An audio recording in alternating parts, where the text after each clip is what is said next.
The Texas House has once again failed to establish quorum, leaving Republicans' redistricting plan unfinished. The GOP is ramping up efforts to get Democrats back to the state to vote. For those that have fled to Illinois or to California, be reminded that the FBI's assistant has reportedly been enlisted, and their powers are not confined to any singular state's boundaries. The Texas State House will reconvene Monday to attempt to establish quorum again. Democrats do not appear to be budging. Our Yami Virgin has been the only local reporter in Chicago following this story. She has been there all day and brings us the very latest.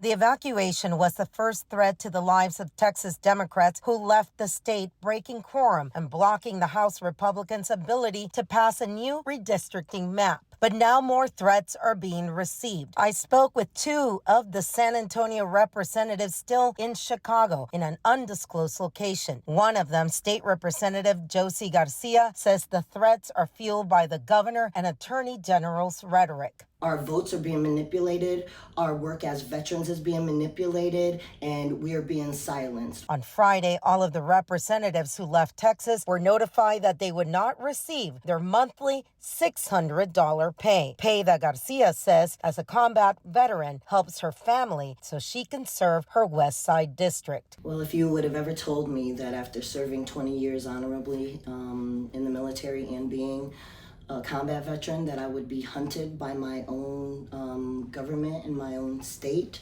simply for trying to uphold the Constitution and protect all Texans, I would have never believed it, but that's exactly what's happening. We are being hunted for not committing a crime. Think about that. We have not committed a crime. We have not done anything wrong.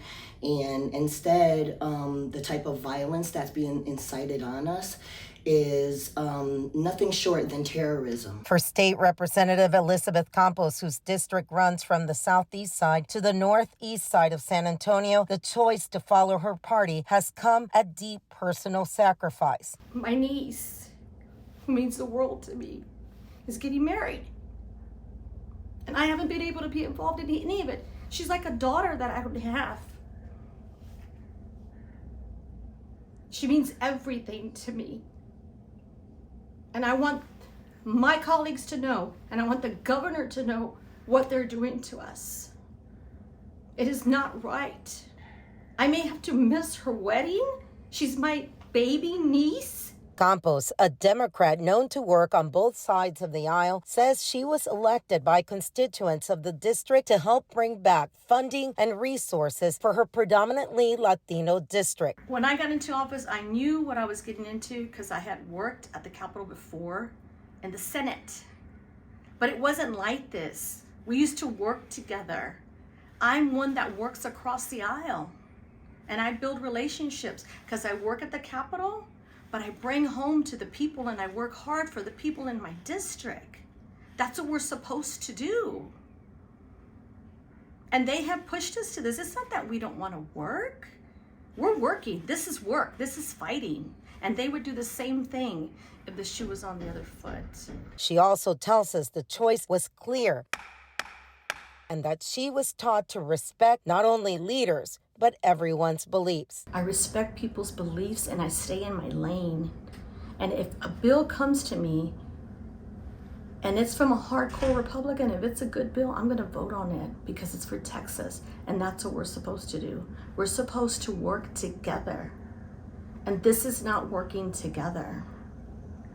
Trump doesn't care about us. Garcia told us if she could speak with the governor, she would remind him of previous conversations she's had with him. I've stared you in your eye, Texan to Texan, as a woman soldier. You told me you respected me as a woman soldier. What you're doing right now is very un-American, very un-Texan, and I'm very disappointed. We've had a lot of conversations about scripture, sir. What's happening right now is very, very un-Christian. The Texas Dems are saying they will stay in Chicago at least until the 19th. That is the day after the special session ends. Now, that doesn't mean that Governor Abbott won't call for a second special session to try and pass this map. Reporting from Chicago, I'm Yami Virgin, Fox SA.